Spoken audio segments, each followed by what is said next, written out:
All right, let's talk about a dance that's a symbol of Hawaii. Yes, it's hula, but it actually has a Chicago connection. As everything does. Yes. Yeah, Tim is at the Field Museum this morning to explore that connection and the spiritual nature of hula, Tim. Yeah, it goes all the way back to 1893. I'm surprised how much I'm learning already this morning in this exhibit, a wonderful exhibit. Ryan Schisler is partly responsible for this. He's an exhibit developer, and he helped put this together. So we're starting here, Ryan. Tell me a little bit about how hula first came to Chicago.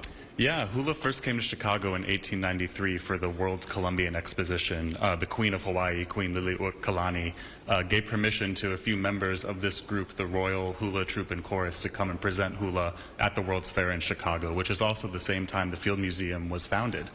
But what's really compelling about their story is that they leave Hawaii for the continent to come to Chicago, and while they're en route is when the Queen of Hawaii was overthrown illegally, and the process of annexation by the United States began. So you've got these panels behind me that kind of go through the history of hula in Chicago.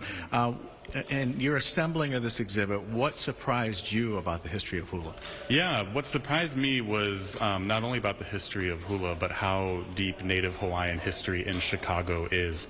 More than 130 years, even before 1893. In 1875, King Kalakaua, who was the king of Hawaii, visited Chicago just a few years after the fire had destroyed the city, and just a decade after the Civil War had pretty much destroyed the country. And he comes to Chicago as the first monarch to ever visit the United States, and came to Chicago in that really interesting and powerful moment of its history. So this is fascinating. So we have a lot of artifacts here that you can enjoy in the exhibit, and we have a living, breathing hula master. Actually, let's see, I want to get this terminology right, a Kuma Hula master. And I'm going to try to get your name right too, Lana Aloha Lee. Close enough? Thank you. So tell me, what does it mean to be a Kuma Hula master teacher? It's very lonely. Yeah, really. I think there's a great deal of responsibility that's even beyond the actual physical movement of the art form. And the challenge is to live your life while holding to the protocols of hula. It's so demanding of us, people don't realize. It's a lovely thing when we can bring it forward, but I think that hula requires a good part of our lives, just like anyone going to college and studying to be a master at one thing.